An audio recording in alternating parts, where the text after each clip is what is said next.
ನಮಸ್ತೆ ಮಕ್ಕಳ, welcome to video class. ಕಳೆದ ಪೀರಿಯಡ್ನಲ್ಲಿ ಸಂವಿಧಾನಗಳ ವರ್ಗೀಕರಣದ ಭಾಗವಾಗಿ ಸರಳ ಅಥವಾ ನಮ್ಯ ಸಂವಿಧಾನದ ಬಗ್ಗೆ ತಿಳ್ಕೊಂಡಿದ್ವಿ. ಇವತ್ತು ಸರ್ಕಾರಗಳ ವರ್ಗೀಕರಣದ ಭಾಗವಾಗಿ ಎರಡು ಪ್ರಮುಖ ಸರ್ಕಾರ ಪದ್ಧತಿಗಳ ಬಗ್ಗೆ ತಿಳ್ಕೊಳ್ಳೋಣ. ಅವು ಅಂದರೆ ಪ್ರಜಾಪ್ರಭುತ್ವಾತ್ಮಕ ಸರ್ಕಾರ, ಅಪ್ರಜಾಪ್ರಭುತ್ವಾತ್ಮಕ ಸರ್ಕಾರ. ರೈಟ್ ಮಕ್ಕಳೇ? Dear children, we have already studied that democracy is of the people, by the people and for the people. ಮಕ್ಕಳೇ,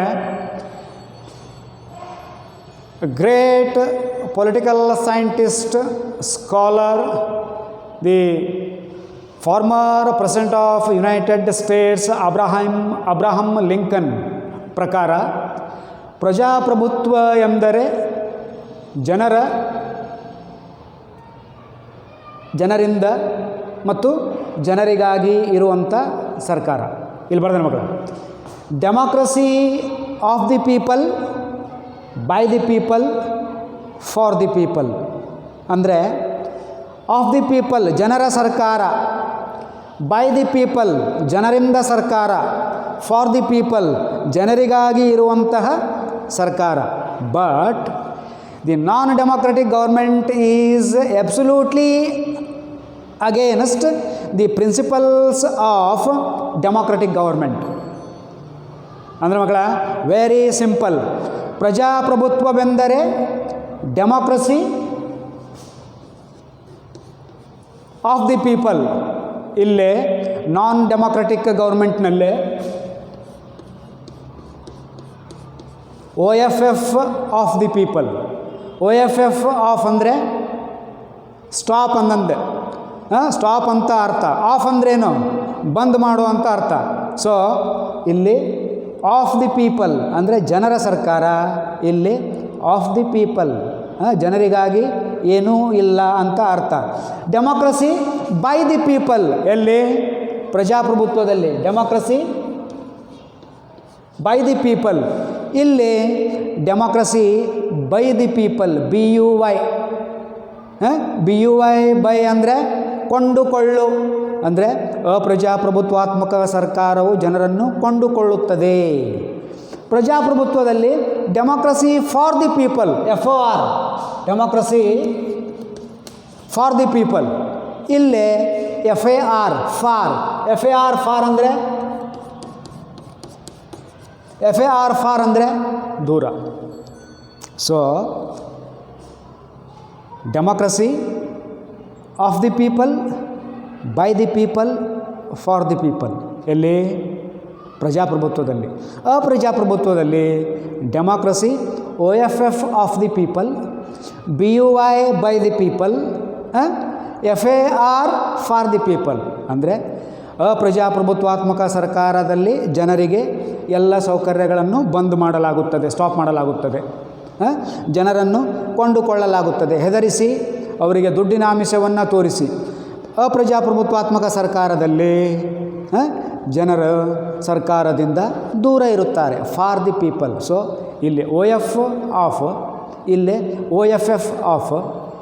ಪ್ರಜಾಪ್ರಭುತ್ವದಲ್ಲಿ BY ಬೈ, ಇಲ್ಲಿ BUY ಬೈ. ಪ್ರಜಾಪ್ರಭುತ್ವದಲ್ಲಿ FOR ಫಾರ್, ಇಲ್ಲಿ FAR for. For. So the non democratic government is absolutely against democratic government. ಅರ್ಥ ಆಯ್ತು ಮಕ್ಕಳ? So ಇದರ ವಿರುದ್ಧವಾದಂಥ ಸರ್ಕಾರವೇ ಅಪ್ರಜಾಪ್ರಭುತ್ವಾತ್ಮಕ ಸರ್ಕಾರ. ರೈಟ್? ಅರ್ಥ ನೋಡೋಣ ಈಗ. ಪ್ರಜಾಪ್ರಭುತ್ವಾತ್ಮಕ ಸರ್ಕಾರ. What you mean by democratic government? The government which is elected by the people, the government which comes to existence by the people is called democratic government. ಜನರಿಂದ ಆರಿಸಿ ಬಂದಂತಹ ಸರ್ಕಾರವನ್ನು, ಜನರು ಆಯ್ಕೆ ಮಾಡಿದಂತಹ ಸರ್ಕಾರವನ್ನು ಪ್ರಜಾಪ್ರಭುತ್ವಾತ್ಮಕ ಸರ್ಕಾರ ಎಂದು ಕರೆಯುತ್ತೇವೆ. Very simple. ಭಾರತ ಸರ್ಕಾರ. ರೈಟ್ ಮಕ್ಕಳೇ? ಸ್ವರೂಪ, ಪ್ರಜಾಪ್ರಭುತ್ವಾತ್ಮಕ ಸರ್ಕಾರದ ಸ್ವರೂಪ. Number 1, features of democratic government. Number 1, regular elections. The first and foremost feature of democratic government is regular elections.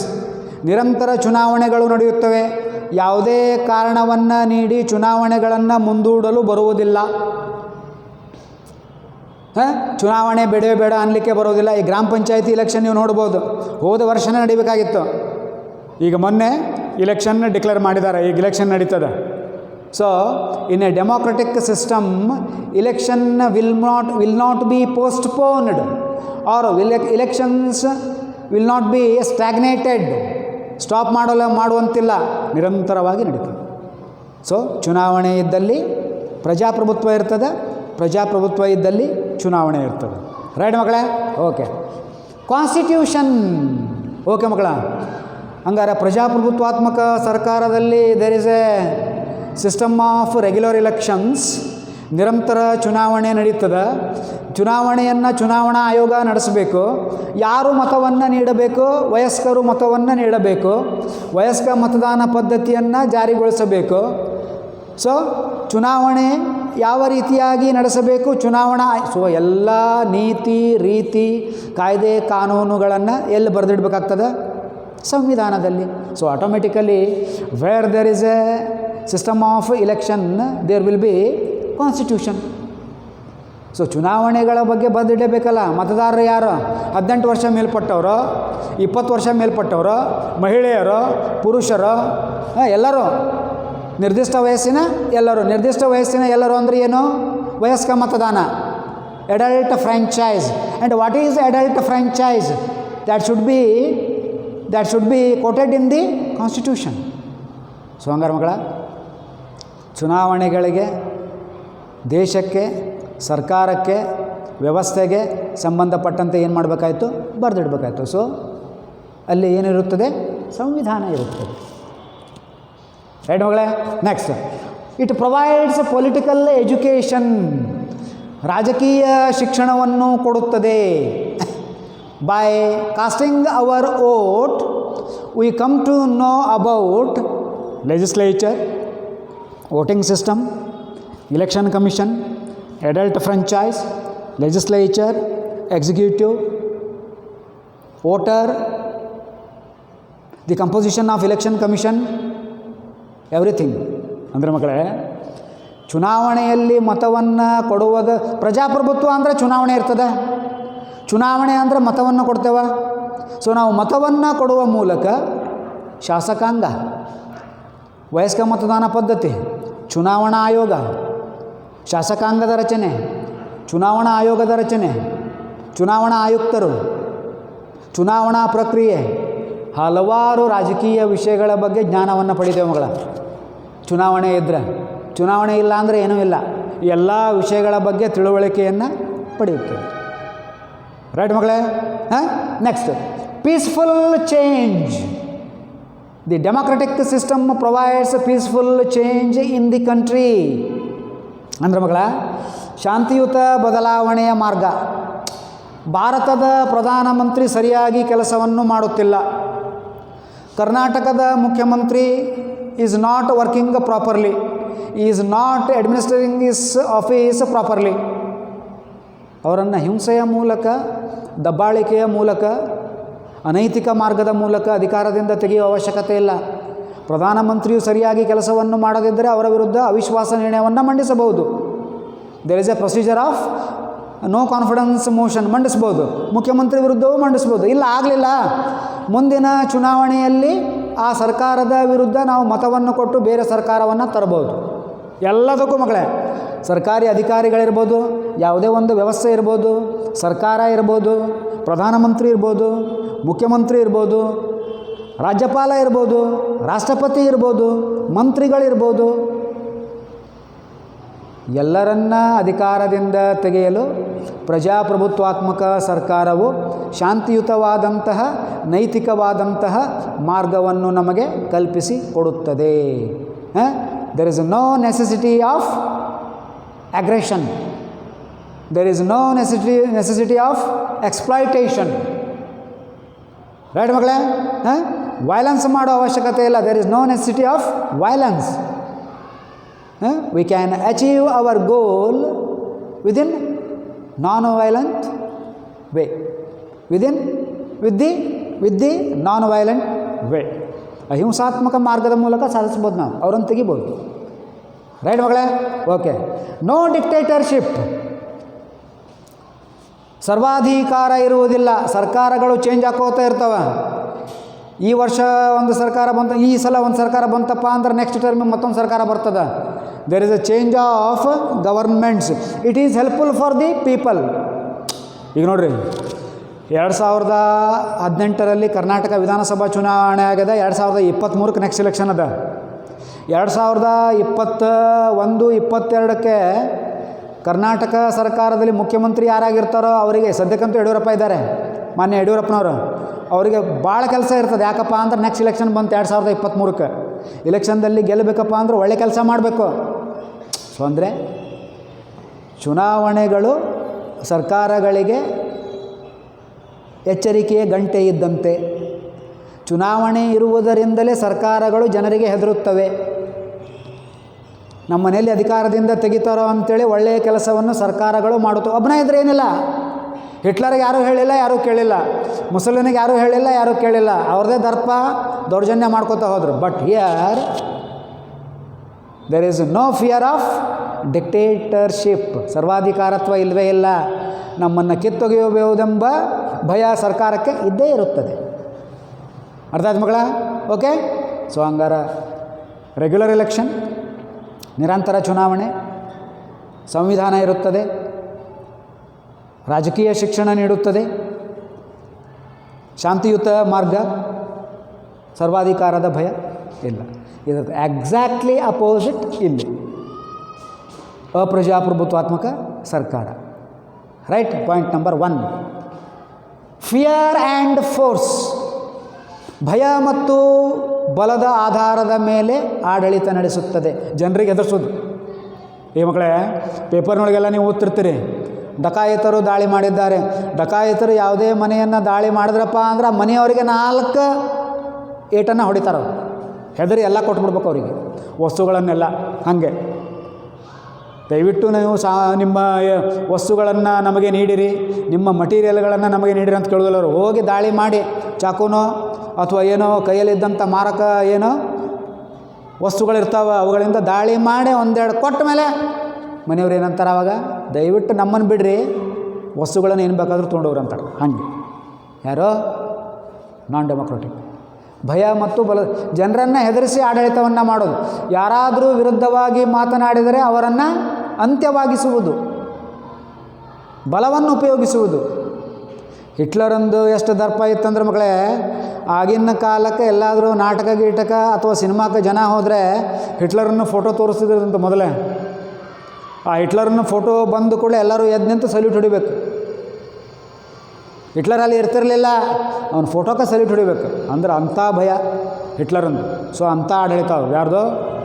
ಅವರು ತಂದೆ, ತಾಯಿ, ತಂಗಿ, ಪತ್ನಿ, ಯಾವ ಮಗಳು ಯಾವ ಸಂಬಂಧಗಳನ್ನು ನೋಡುವುದಿಲ್ಲ. ಅಧಿಕಾರ ಒಂದ.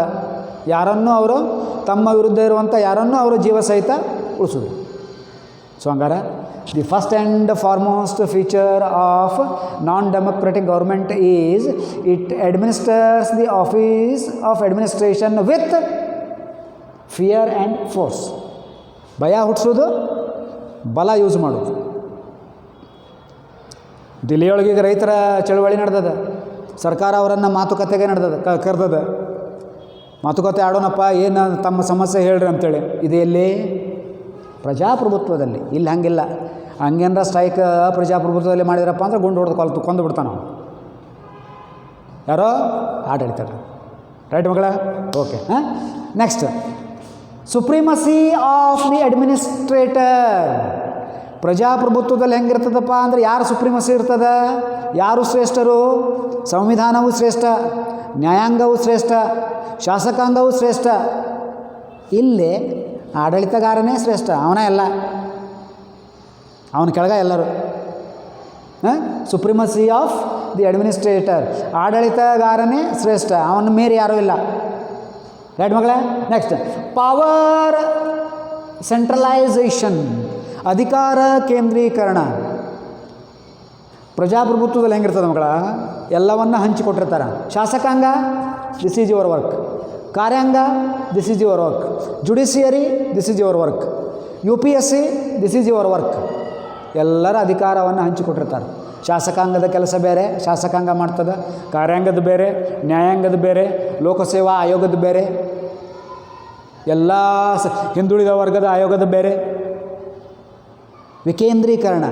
ಇನ್ a democratic government there is or there should be power decentralization, but whereas in non-democratic government there is and there will be power centralization.